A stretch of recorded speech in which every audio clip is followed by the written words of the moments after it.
The year is 1809. The southern coast of China is drowning in mist, and from the branches of a banyan tree, 80 severed heads sway gently in the ocean wind. Not rebels, not foreign invaders. Pirates. A warning to the empire, a message written in blood. Because somewhere beyond the fog, beyond the reefs and river mouths of the Pearl River Delta, sails a pirate confederation so vast, so organized, so terrifying, that the largest empire on earth cannot destroy it. And at the center of that storm stands a woman. Not a queen, not a noble, not even someone considered fully human by the society she was born into. She came from the floating slums of southern China, from the decks of a brothel boat drifting through black water.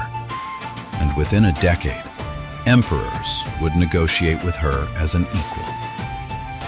Her name was Zheng Yi Sao, and this is the rise of the pirate queen of China. At the dawn of the 19th century, China is not weak. It is colossal. An ancient machine more than 2,000 years old, still grinding forward with terrifying weight. Nearly a third of humanity lives under the authority of the Qing Empire. Hundreds of millions of people, endless provinces, endless cities. Its economy dwarfs Europe. Its scholars mastered paper, gunpowder, and the compass centuries before the West clawed its way out of medieval warfare. China does not see itself as one civilization among many. It sees itself as civilization itself, the center of the world, Zhongguo, the Middle Kingdom. Everything beyond its borders is chaos, peripheral, barbaric, temporary. But empires have a weakness. The farther you move from the center, the weaker the illusion of control becomes. And 2,000 kilometers south of Beijing, imperial authority is beginning to rot. The Pearl River Delta is not easy land to rule. It is a labyrinth of islands, swamps, hidden coves, and narrow channels where entire fleets can vanish behind curtains of rain and mangroves. A wet, shifting world suspended between sea and sky. And somewhere in that floating maze, around 1775, a girl is born. No official records celebrate her birth. No astrologers predict greatness. To the empire, she is invisible. She likely belongs to the Tanka people, the so-called boat people of southern China.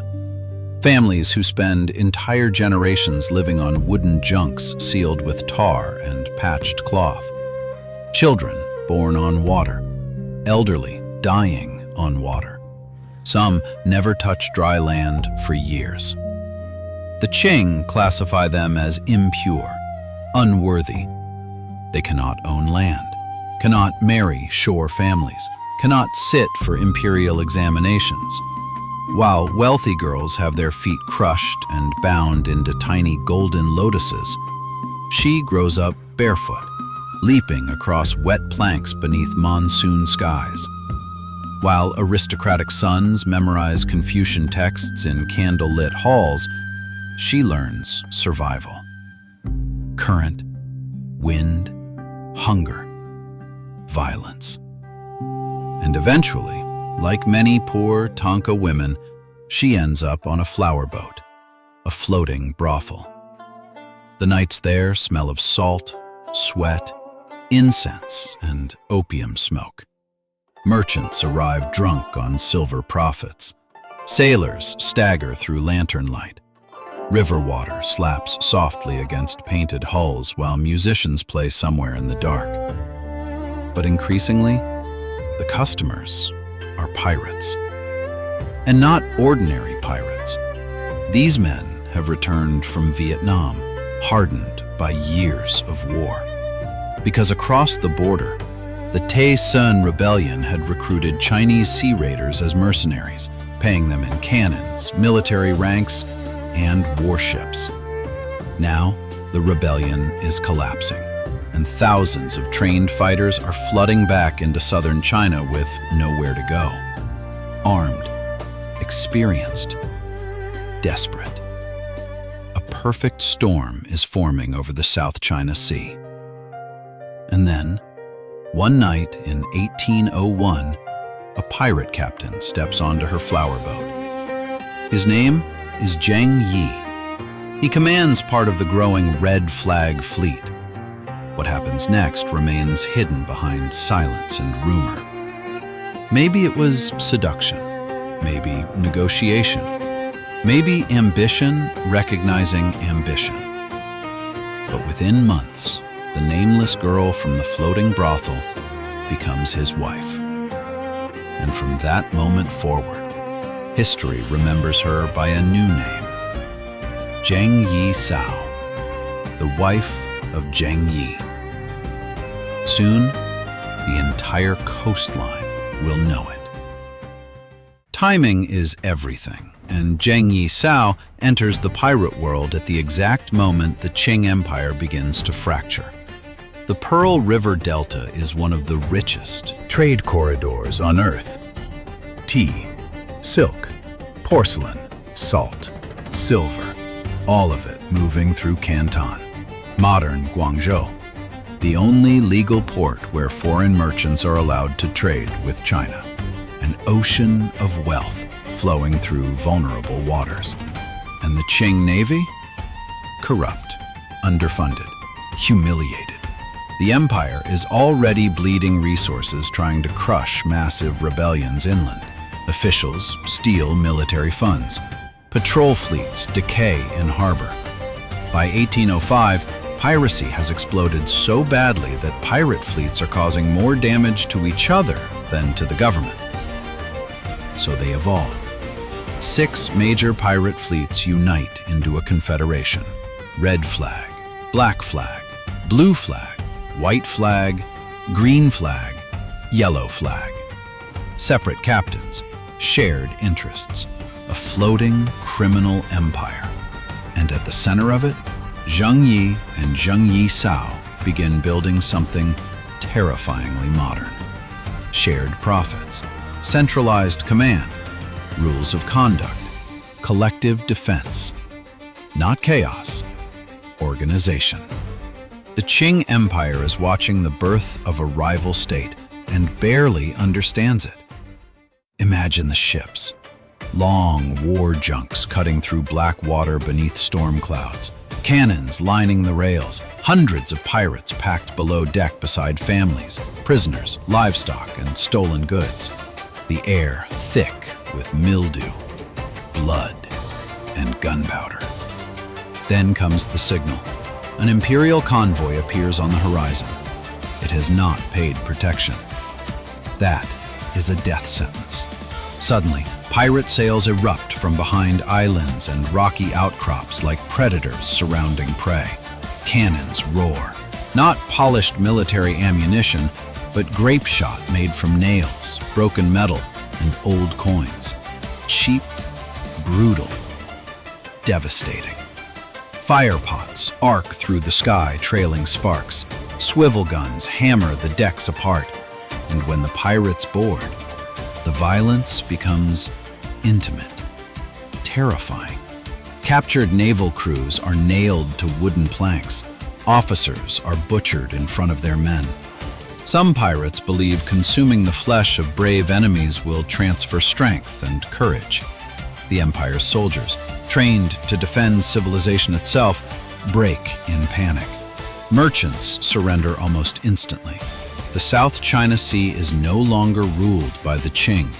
It belongs to the Confederation, and everyone knows it. Then, in 1807, everything changes. Zheng Yi dies. Some say a storm swallowed him whole. Others whisper about cannon fire. Either way, the most powerful pirate leader in southern China vanishes overnight. And suddenly, Thousands of armed men are staring at a vacuum of power. This is the moment most empires collapse. This is where rivals draw blades, where alliances shatter. But Zheng Yi Sao moves first. Fast, cold, brilliant. Before competing captains can consolidate support, she secures legitimacy through something almost unthinkable. She marries Zhang Bao, her dead husband's adopted son, and one of the fleet's most talented young commanders. In Confucian China, this is scandal bordering on sacrilege. A widow remarrying is already controversial. Marrying her own stepson? It is social detonation. But politically, it is genius, because now the line of succession is unmistakable. Power remains inside her control. The fleet stays united, and every captain understands the message immediately. There is only one center of gravity now: her. What follows is extraordinary. Zheng Yi Sao transforms piracy into administration. Every piece of captured loot must be registered. 20% goes to the captor. The rest enters a common treasury. The system funds repairs, weapons, food, and expansion. Disobedience is punished by execution. Desertion means death. Rape of female captives is forbidden under penalty of immediate beheading. The Confederation operates with ruthless discipline. Wounded pirates receive compensation. Successful fighters receive bonuses. Everything is documented. Everything controlled. She is not merely commanding criminals. She is governing. At her peak, Zheng Yi Sao controls roughly 70,000 pirates across 1,800 ships. 1,800. To understand the scale, Blackbeard commanded 4 ships at his height.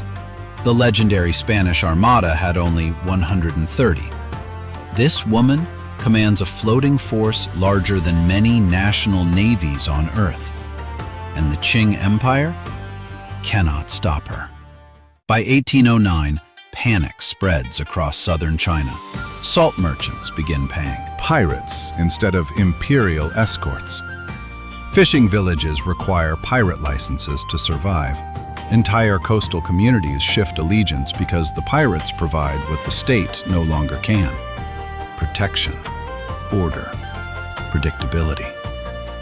The Qing court responds with desperation: trade embargoes, port closures, economic strangulation. But the strategy backfires catastrophically. Because these pirates are not isolated outlaws. Many are fishermen, peasants, starving families abandoned by the empire long ago. When the Qing cuts off trade, the Confederation does not weaken. It expands inland. Pirate fleets surge upriver, attacking forts and market towns. Cannon fire echoes near Guangzhou itself. One of the richest cities on Earth is now living beneath the shadow of pirate artillery. The empire is being humiliated in real time. And finally, Beijing makes an unthinkable choice. It asks foreigners for help. Not the British. The Qing fear Britain almost as much as the pirates. British warships have already begun probing Chinese waters under the excuse of security. Everyone can sense what is coming. Colonialism is approaching. Slowly, like a storm front over the sea. So instead, the Qing turn to the Portuguese in Macau. Silver changes hands. Joint patrols begin. European cannons sail beside imperial junks.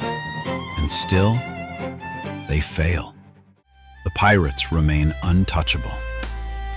Until the Confederation finally begins collapsing from the inside. Not because of the empire, because of envy. Guo Podai, commander of the Black Flag Fleet, has spent years watching Zhang Bao rise higher and higher beneath Zheng Yi Sao's protection. Resentment festers. Then one day, during a critical engagement, he disappears. And suddenly, he turns on the Confederation itself.